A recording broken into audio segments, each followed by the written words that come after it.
Hey, what's up, guys? It's your boy Jane with a little bit of everything, and today I'm just gonna talk to you a little bit about my lens lineup that I have with me, that I carry sometimes, that I don't carry sometimes, the reasons why I have them, quick reviews on them, and then we're just gonna go from there. And I'm using my wife's camera, so hopefully she don't come home before I get done filming.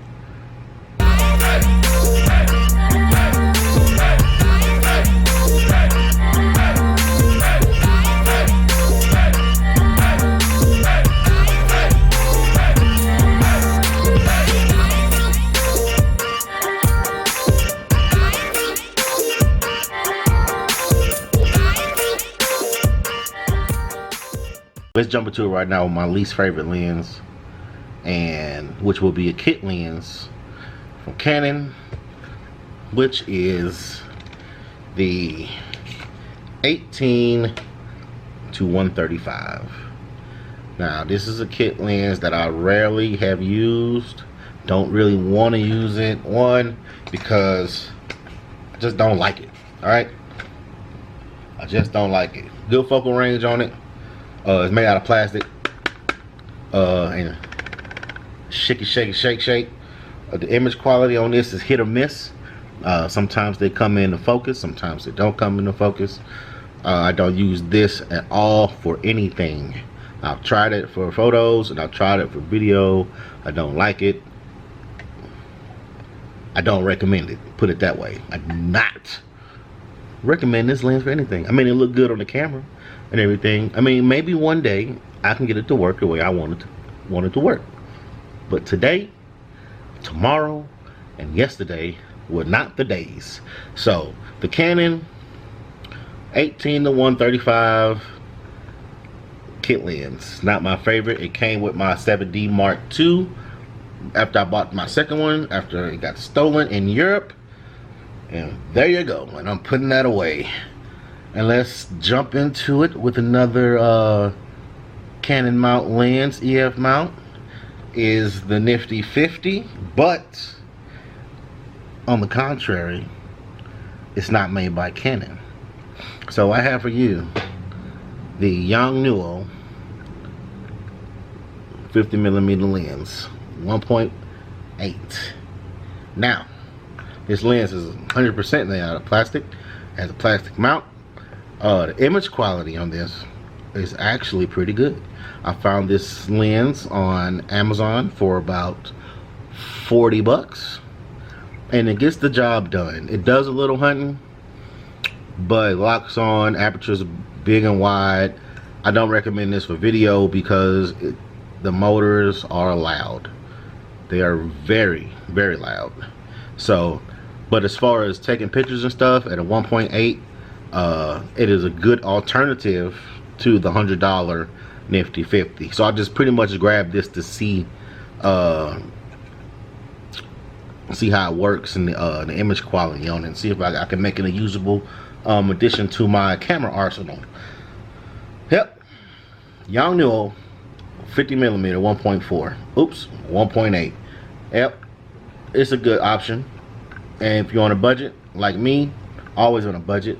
I'm not these rich folks. I'm just a regular basic consumer that can afford what he can afford when he can afford it. So 50mm 1.8 by yongnuo. Yongnuo do make some cool stuff though. I do got the YN360 light sticks. Okay, let's jump into it. All right,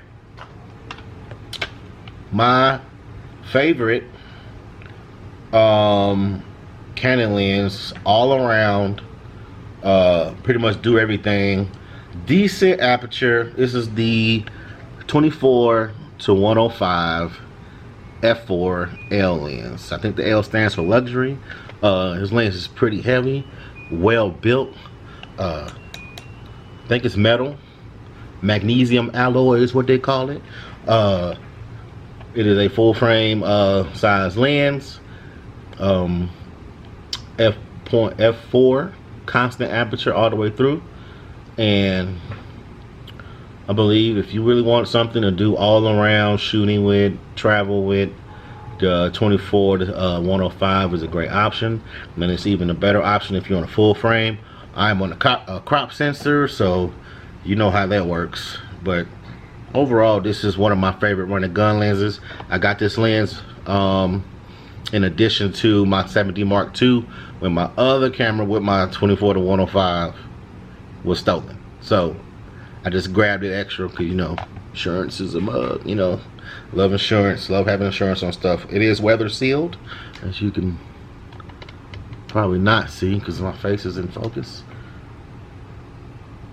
Nope, okay, well, not focusing, but it is a weather sealed lens, well built, great image quality, and I do recommend this if you want to just find something that's not expensive. You can find these for around $700. They used to be the kit lens that came with the 5D Mark II. This was the kit lens that came with those cameras. So companies used to bust down on packages and sell this separately. So I ended up getting it, originally I ended up getting it for like $9.99, something like that. Great lens. Can't complain. I could dig it. So moving on to the next lens in my lens lineup. Okay. I'm sticking to my Canon mount because that's what I mainly have. Let's go to the first lens I ever purchased. When I start shooting, I had a Canon Rebel XSI back in 2008. We're out with 2019 right now. Woo! So I didn't know anything about lens purchasing, lens compression, any of that. I didn't know anything about crop factor, and anything about nothing. All I knew is that I wanted to blur the background. And in order for me to blur the background, I had to find something that I could afford and had great image quality, which is the Canon 85mm 1.8. And this is built great, great quality. It is not weather sealed. There's no lens image stabilization built in.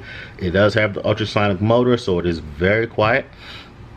Comes with a lens hood, as I have on right now. Well, you can see pretty big old aperture. Look at that. Yeah, look at that. Big old nice little heavy lens. Solid, great image quality. Do recommend this if you want a nice prime. Crop sensor, full frame, it don't matter. Crop sensor just back up, so you get nice bulk. Nice background blur with this lens right here. So this is the lens that I have, and I do like it. I don't use it as much, but I do use it when it's necessary. Okay, moving on to the next lens in my lens lineup. The Tamron 70 to 200 2.8 VC vibration control, SPVC, whatever the extra words is. The Tamron 70 to 200. Whoa, the camera almost fell over. Let me fix this real quick. I actually need to put a lens on her because I took it off for this demo. Click. Put this down here. Alright. The Tamron 70-200 f2.8 constant aperture. Love it. Love it, love it, love it. One thing I don't love is that it is heavy. So shooting with a 70-200 handheld can get a little tiresome. This lens is built good, built out of, I believe this is kind of metal, plastic, whatever you want to call it. It's a great lens. I got this when I was in Germany at an expo, so I really got a good price on it. I think I paid under $1,000 for this lens. Image quality is great. It's sharp. It focuses fast. It's not even nowhere near the cost of the Canon brand 2.8, whether it's the Mark 1 or the Mark II. So I'm really I do like this lens. I'm having some zoom issues with my zoom ring. It's a little stiff right now, and that's the only complaint that I have right now. And I haven't used this lens that much, and I just happen to have a little minor issue with it. So either I'm gonna shoot it at 70 or I'm gonna shoot it at all the way at 200. I'm not worried about the in-between stuff. Great lens compression, great lens for portraits. If you want to do a little full body action, you got to back up a little bit, especially on crop frame. Tamron 7200 f2.8. So if you're in the market for a cheaper alternative to the Canon, you can definitely use this. Let's talk about two more lenses that I do have in my lineup, which are for my Sony. Decided to make a transition to Sony on a budget level, so I end up going to the pawn shop and giving me a Sony A6000, which I got for about 325 bucks. Came with a kit lens, came with the Sony kit lens, the what's this, the 16 to 50 millimeter f3.5 to 5.6. this kit lens. So I think in my mind that Sony does make some of the best kit lenses to come with the camera. This lens is great for wide angle. This is great for some telephoto, but as far as getting that creamy background, you're not gonna get it with this. So you could use this for travel. You can use it for landscapes and just all around photo taking. This is the Sony kit lens, 16 to, what's that, 16? Yeah, 16 to 50, and it has built-in optical stabilization. So when you're moving around and making video and stuff, you can stabilize that frame. Okay, I'm having a good time. It's pretty warm. Am I focused? Let me focus on my face a little. Let me focus on my. No, it ain't focusing on my face. It ain't focusing at all. This video better not be blurry, but sorry people if it is blurry. I hope you just bear with me and just listen to what I have to say. Okay, Sony kit lens, nice. All the Sony kit lenses are nice, real quick, real snappy focus, and we in there, and I love it. So I won't say I love it. It's one of those you throw it, it's small, you throw it in your pocket and you move around with it, and if you need it, you got it accessible. All right, last lens in the lineup that I purchased after I purchased my Sony A6000, and I shoot a lot of portraits, I shoot a lot of glamour, I shoot a lot of, you know what I'm saying, people stuff. So I gotta get a prime lens. I had to get another prime lens because I love my fast primes, baby. I love my fast primes. I ended up picking up the Sigma 30 millimeter 1.4, and by golly, wow, this is my favorite really out of all of them, because this thing stays on the camera. It is very well built.